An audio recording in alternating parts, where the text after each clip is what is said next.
Патронатот на основното училиште Никола Парапунов денеска беше одбележан во вонредни услови со полагање свежо цвеќе пред спомен бистата на патронот на училиштето.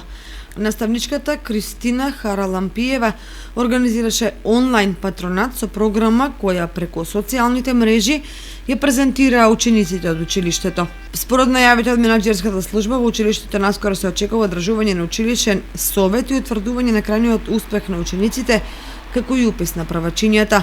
Во најава се 17 првачиња за престојната учебна година во Трсино, 7 во Пеклани и Драгобраште, а од училиштето ќе излезат 15 полуматуранти. Нешто подобри бројки во однос на претходната година.